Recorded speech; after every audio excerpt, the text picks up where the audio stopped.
Doctor ortho Ayurvedic oil and capsule. अब दर्द भी घुटने टेकेगा। ओपी राजभर का अखिलेश यादव पर तीखा हमला, कहा माफिया खत्म तो सपा खत्म। अखिलेश के पीडीए को बताया परिवार डेवलपमेंट अथॉरिटी। लखनऊ में बीजेपी प्रदेश मुख्यालय पर सपा महिला कार्यकर्ताओं का हंगामा। अखिलेश यादव और योगी आदित्यनाथ की तुलना से नाराज सपा महिला कार्यकर्ताओं ने किया प्रदर्शन। भाजपा और सपा समर्थकों के बीच हुई तीखी नाराजगी, नारेबाजी। बीजेपी ने कहा सपा के चरित्र में अराजकता। हमीरपुर में यमुना नदी में बड़ा नाव हादसा। यमुना नदी में नाव पलटने से 9 लोग डूबे, 3 लोग सुरक्षित बाहर निकाले, 5 की तलाश जारी। एक शव पूरी रात रेस्क्यू के बाद नदी से मिला।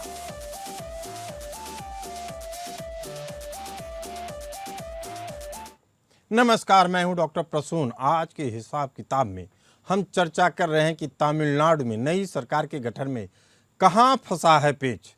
तमिलनाडु की राजनीति में क्या कांग्रेस ने डीएमके को धोखा दिया है? आखिर क्यों कांग्रेस नेता राहुल गांधी ने उस एमके स्टालिन को छोड़ दिया जिनको राहुल हमेशा भाई कहते आए? इसके बावजूद क्या टीवीके और कांग्रेस मिलकर सरकार का गठन कर लेगी? राजनीति के इस मैदान में अभी कई और उलटफेर आपको देखने को मिलेंगे। आपको बता दें कि तमिलनाडु के राज्यपाल राजेंद्र विश्वनाथ अर्लेकर ने अभिनेता से राजनेता बने जोसेफ विजय से कहा कि पहले आप विधायकों का समर्थन दिखाएं, तभी शपथ दिलाई जाएगी। तमिलनाडु गवर्नर ने स्थायी सरकार का हवाला देते हुए कहा कि बहुमत के लिए 118 विधायक चाहिए, जबकि टीवीके ने 113 विधायकों के हस्ताक्षर वाला समर्थन पत्र सौंपा है।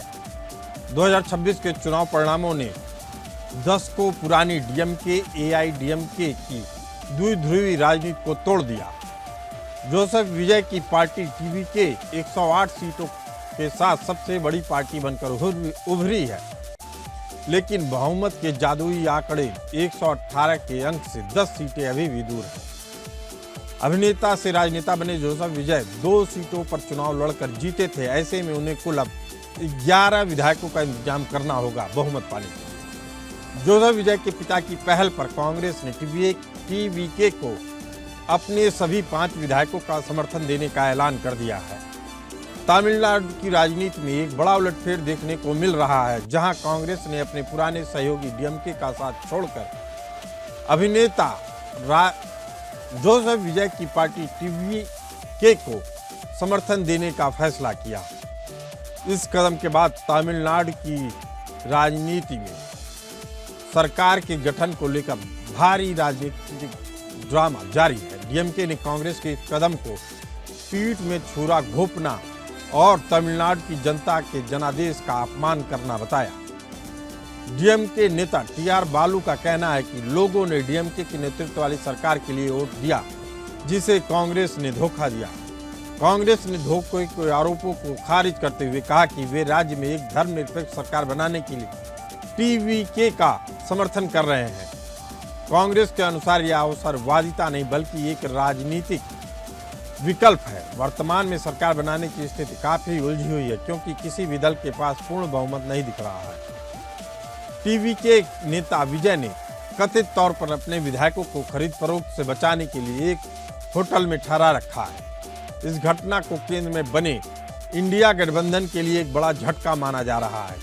बीजेपी ने इसे गठबंधन के अंत की शुरुआत बताया है। 7 मई 2026 के चुनावी नतीजे आने के बाद तमिलनाडु में सरकार बनाने की प्रक्रिया को लेकर अनिश्चितता बनी हुई है और राज्यपाल के फैसले का इंतजार किया जा रहा है। 10 को पुराने गठबंधन के टूटने पर डीएमके ने कांग्रेस को पीठ में छुरा घोंपने वाला और परजीवी तक कह दिया। डीएमके का मानना है कि मुश्किल समय में कांग्रेस ने सत्ता के लालच में डीएमके का साथ छोड़ दिया। इस समीकरण ने इंडी गठबंधन के भविष्य पर भी सवालिया निशान खड़े कर दिए हैं।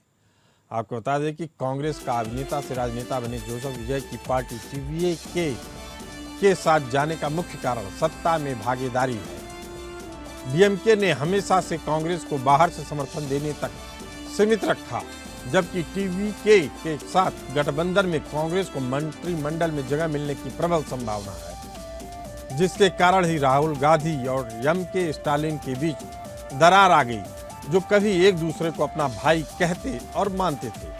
तमिलनाडु की वर्तमान राजनीतिक स्थिति में डीएमके का सेकुलर प्रोग्रेसिव अलायंस यानी एसपीए सबसे बड़े संकट के दौर से गुजर रहा है। जोसेफ विजय की पार्टी टीवीके ने वीएसके और वामपंथी दलों को भी सरकार में शामिल होने का न्योता दिया, लेकिन अभी ये दल डीएमके को छोड़ने के मूड में नजर नहीं आ रहे हैं। वाइको की पार्टी एमडीएमके भी अभी डीएमके के प्रति वफादारी दिखा रही है।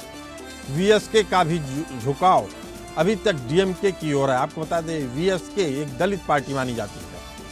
वही सूचना आ रही है कि तमिलनाडु में सत्ता पाने के लिए AIADMK, PMK, DMK, CPI, CPM और एमडीएमके और वीएसके में गठबंधन की संभावनाओं पर भी चर्चा चल रही है। सूत्रों का कहना है कि एक प्रस्ताव पर चर्चा हुई है जिसमें एआईएडीएमके सरकार बनाए और डीएमके बाहर से समर्थन दे। दो छोटे छोटे दलों का समर्थन भी इस फार्मूले का हिस्सा हो सकता है। आपको बता दें कि हालांकि अभी तक इस पर कोई औपचारिक फैसला नहीं लिया गया है, लेकिन अगर ऐसा होता है तो कांग्रेस को दो तरफा संकट झेलने के लिए तैयार रहना होगा। पहला झटका कांग्रेस को तमिलनाडु में लगेगा, दूसरा विपक्षी दलों वाले गठबंधन इंडी गठबंधन को लगेगा, जिसमें अब शायद ही डीएमके अपनी भागीदारी सुनिश्चित करे। राज्यपाल आरएन रवि टीवीके को सरकार बनाने का न्योता देने से पहले बहुमत की पुष्टि करना चाहते हैं। अन्य छोटे दलों जैसे सीपीआई, सीपीएम और वीसीके के रुख पर भी सस्पेंस बरकरार है। आपको बता दें कि राज्यपाल की भूमिका बेहद अहम है। राज्यपाल राजेंद्र विश्वनाथ आर्लेकर की भूमिका आगे सरकार के गठन में बहुत अहम रहेगी। इसी मुद्दे पर चर्चा करने के लिए हमारे साथ मौजूद हैं डॉक्टर मोहम्मद अमीन, पॉलिटिकल एनालिस्ट, और निपुण आलम बायन जी, पॉलिटिकल एनालिस्ट। आप दोनों मेहमानों का बहुत बहुत स्वागत है। अमीन जी, राज्यपाल राजेंद्र विश्वनाथ आर्लेकर ने 113 विधायकों के हस्ताक्षर होने के बावजूद शपथ दिलाने से मना कर दिया। क्या यह राजभवन का फैसला निष्पक्ष है या टीवीके को अन्य दलों से डील करने का समय देने की कोई रणनीति?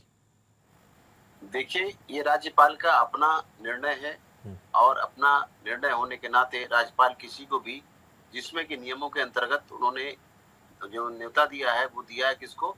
सबसे बड़ी पार्टी को, जो एक नियम के अंतर्गत आता है। उन्होंने कोई भेदभाव नहीं किया, पक्षपात नहीं किया।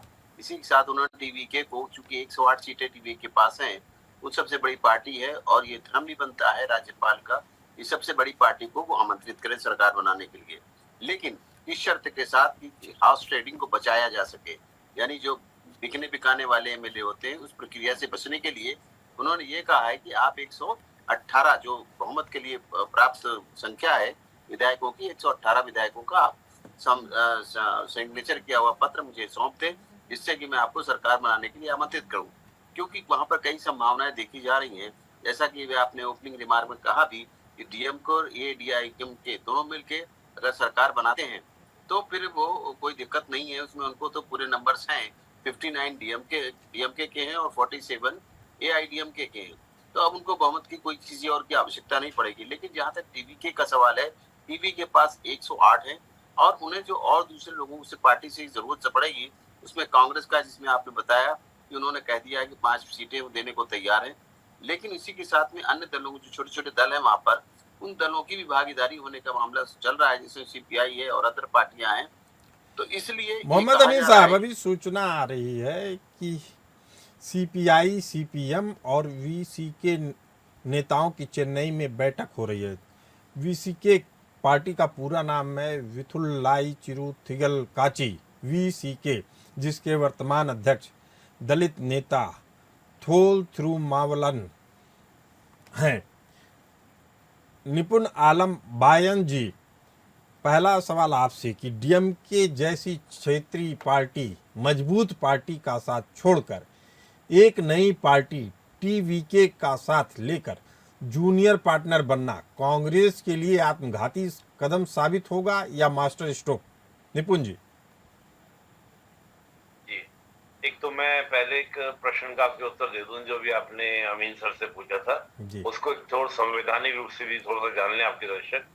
देखिए, जो संविधान है, संविधान का आर्टिकल 163 और 164 इस संदर्भ में प्रावधान करता है कि राज्यपाल जिसको पूर्ण बहुमत मिले उसको मुख्यमंत्री बनाने के लिए या सरकार बनाने के लिए आमंत्रित करता है।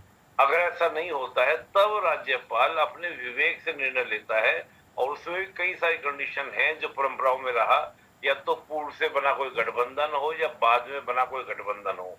लेकिन तमिलनाडु के केस में क्या हो रहा है कि पहले से बना गठबंधन नहीं है और बाद में भी स्थिति स्पष्ट नहीं है।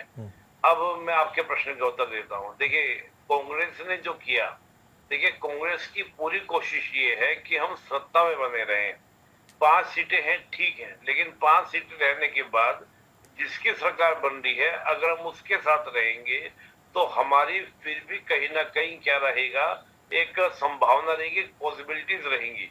लेकिन अगर हम सरकार से बाहर चले जाते हैं तो हमारा वैसे ही पूरे देश में कहीं भी कोई वजूद नहीं बचा है, और तमिलनाडु की राजनीति से बाहर हो जाएंगे तो उससे एक समस्या उत्पन्न होगी। तो ये मैं मान के चल रहा हूँ कि कांग्रेस ने अपने अस्तित्व को, जो कम है ज्यादा है, उसको बनाए रखने के लिए। और एक बात और, जो राज्यपाल जी के पास साइन दिए गए हैं वो रियलिटी में 108 ने 107 हैं, क्योंकि विजय जो है वो 2 सीटों से जीते हैं। मैंने अपनी रिपोर्ट में ये सारी बातें बता दी है निपुण जी।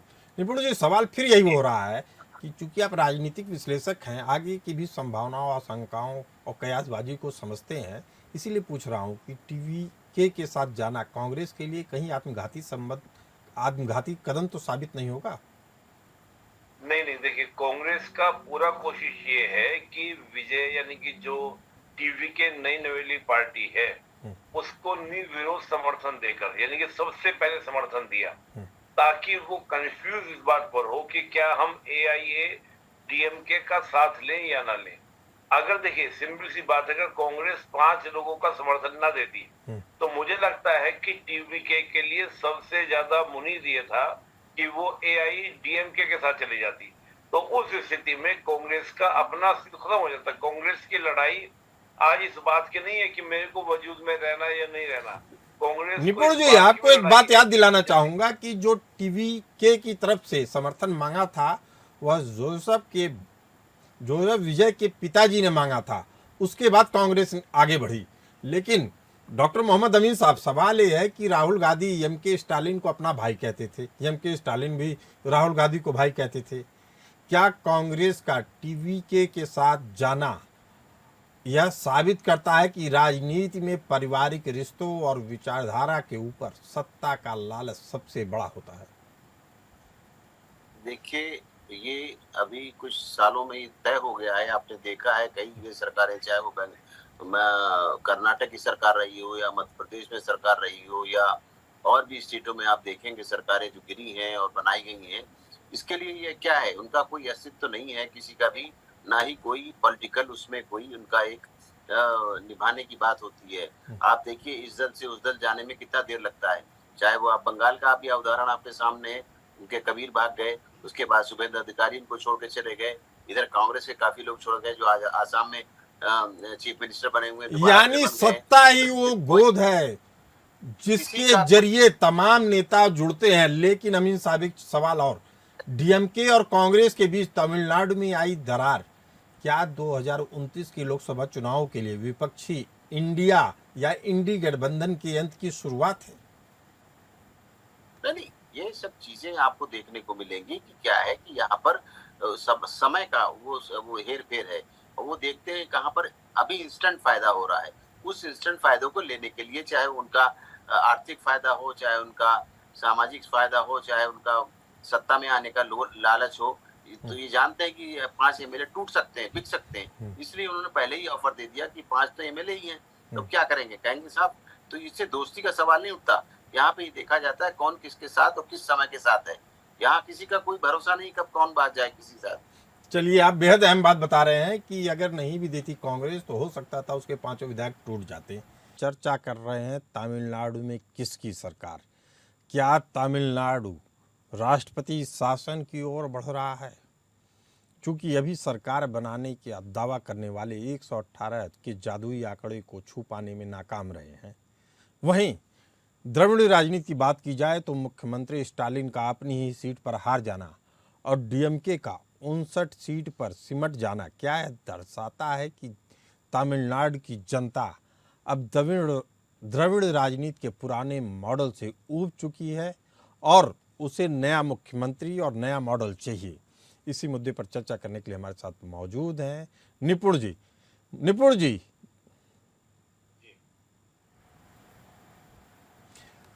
मैं पूछ रहा हूं क्या द्रविड़ राजनीति से जनता ऊब चुकी है, तमिलनाडु की जनता? देखिए प्रश्न जी क्या है, अगर हम राजनीति की बात करें तो एक समय के बाद जिन मुद्दों को हम लोग पहले से लेके चल रहे हो 1947 से, कि चाहे भाषा का मुद्दा रहा हो या अपनी एक क्षेत्रीय पहचान को लेकर बात करी गई हो, लेकिन जो विजय अपना मॉडल लेकर आए वो पेरियार वाला मॉडल के साथ उन्होंने युवाओं के रोजगार, तमाम तरह की जो सोशल इंजीनियरिंग की, वो युवाओं को बहुत ज्यादा क्या थी, लुभाने वाली लगी, प्रभावित करने वाली लगी। तो मुझे लगता है कि जो एक स्टारडम के साथ उन्होंने एक स्पेशल स्ट्रेटजी बनाकर जो मैदान में उतरे, उसका परिणाम हमको देखने को मिला। और एक लंबे समय तक कोई पॉलिटिकल पार्टी पावर में रहती है तो उसका ऑटोमेटिकली कहते हैं सत्ता के विरोधी लहर भी एक आपको देखने को मिलती है। तो मुझे लगता है कि जब हम विकास की बात करें, युवाओं के रोजगार की बात करें, तो निश्चित रूप से किसी भी मतदाता को ये एक आकर्षित लगेगा और लुभावना लगेगा। और मुझे लगता है कि जो टीवीके ने किया उसी मॉडल को अपनाकर कार्य किया, जिस कारण हम ये पूर्ण रूप से नहीं कह सकते कि क्षेत्रीय पहचान के मुद्दे या भाषा के मुद्दे पीछे हो गए हैं, लेकिन ये जरूर कहेंगे कि उनका प्रभाव पहले के मुकाबले नहीं रहा जब बात विकास की हो, रोजगार की हो। चलिए, लेकिन जब जनता ने किसी एक दल को स्पष्ट बहुमत नहीं दिया है तो क्या ऐसे में गठबंधन की बंदरबाट जनादेश का अपमान नहीं है? क्या तमिलनाडु राष्ट्रपति शासन की तरफ बढ़ रहा है? निपुण जी। नहीं, देखिए अभी हम ये तो नहीं कह सकते कि जनता ने किसी को नहीं दिया। होता क्या, देखिए जनता ने वोट किया और ये वोट करने के बाद हमको एक क्लियर मेजोरिटी नहीं दिखाई दी, लेकिन मैं फिर भी मान के चल रहा हूँ कि उतना बड़ा नंबर नहीं है, क्योंकि जिस प्रकार की खबरें आ रही हैं कि एआईएडीएमके के भी विधायक 20-21 जो हैं वो टूटने की कगार पर हैं। और अगर ऐसा हो जाता है तो निश्चित रूप से पूर्ण बहुमत बन जाएगा। हाँ, नंबर ऑफ गैपिंग ज्यादा होता तो हम कहते हैं कि एक त्रिशंकु हमको स्थिति बनती दिख रही है, क्योंकि 107 नंबर के बाद में आपको जरूरत है केवल 11 नंबर की। तो 11 नंबर में 5 नंबर कांग्रेस ने आपको निर्विरोध या बिना किसी शर्त के समर्थन दे दिया है। बाकी जो छोटी छोटी पार्टी है उनका भी समर्थन मिल सकता है और एआईएडीएमके में टूट भी हो सकती है। तो ये दिलचस्प स्थिति बनती है तमिलनाडु की। और जो राज्यपाल जी ने अपना स्टेप लिया है, मुझे लगता है वो भी बड़ा दिलचस्प और स्टडी करने वाला विषय रहेगा भविष्य में। जी, डॉक्टर मोहम्मद अमीन साहब, अभिनय की दुनिया से राजनीति में आए विजय के लिए यह पहली परीक्षा है। क्या वे बिना किसी प्रशासनिक अनुभव के कांग्रेस जैसी अस्थिर सहयोगी के साथ एक स्थायी सरकार दे पाएंगे?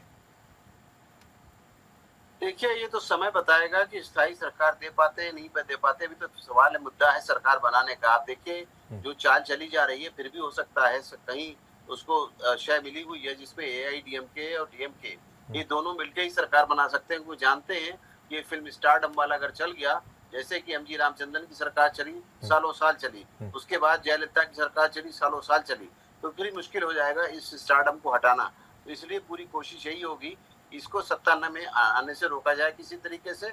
और अगर सफल हो जाते हैं तो फिर उनकी नीति सफल रहेगी, क्योंकि बड़े बड़े दिग्गज जो हैं इसके अंदर शामिल है, चाहे डीएमके हो चाहे वो अन्ना डीएमके हो, इन लोगों को हटना जल्दी मैं नहीं समझता हूँ। लेकिन अब ये समय बताएगा कि क्या दोनों ग्रुप एक जगह होकर सरकार बनाएंगे। मैं समझता हूँ कि ये कोशिश यही होगी, लेकिन अब किस्मत देखने की है किसको मुख्यमंत्री की सीट दी जाती है, ये अब देखने वाला समय होगा और बताने वाला समय होगा। चलिए निपुण जी, आप बता दीजिए कि अगर डीएमके और एआईडीएमके के बीच समझौता होता है तो मुख्यमंत्री का चेहरा कौन बनेगा, पलानीस्वामी या स्टालिन? देखिए बड़ा मुश्किल हो जाएगा ये बात कहना कि एक तो बात है कि इन दोनों का समझौता होना मुझे लगता है कि मुश्किल है, और समझौता होने के बाद किस कंडीशंस पे होगा, किन शर्तों पर होगा, ये एक बड़ा विषय होगा। इस पर अभी टिप्पणी करना किसी भी तरह का जल्दीबाजी हो। बार बार छोटे दलों की बात हो रही है। अभी भी चेन्नई में बैठक चल रही थी सीपीआई, सीपीएम और वीसी के नेताओं की। आपको लगता है कि ये पार्टियां किंग मेकर हैं और ये तीनों ने मना कर दिया तो भी टीवी के क्या बहुमत साबित कर पाएगी? निपुण जी, देखिए मैंने जैसे कहा कि मुझे लगता नहीं कि सीपीआई और सीपीआईएम और वीसी के ये समर्थन नहीं देंगी। इनकी देखिए शर्त यही होगी, इनकी कोशिश ये होगी कि बीजेपी को, एनडीए को, एआईडीएमके को सत्ता से बाहर रखना। तो कुछ शर्तें लगाकर ये हो सकता है टीवीके को समर्थन दे दें। मुझे उम्मीद पूरी है कि समर्थन देंगी, लेकिन अगर नहीं देती है, मान लेते हैं, तो एआईएम डीएमके में भी जो टूट फूट की जो बात आ रही है वो बड़ी बात नहीं है, वो भी हो सकता है। लेकिन 1/3 मेजॉरिटी, 1/3 के साथ टूट बड़ी बात होगी, 2/3 के साथ टूट बड़ी बात होगी, जो बहुत मुश्किल होगा।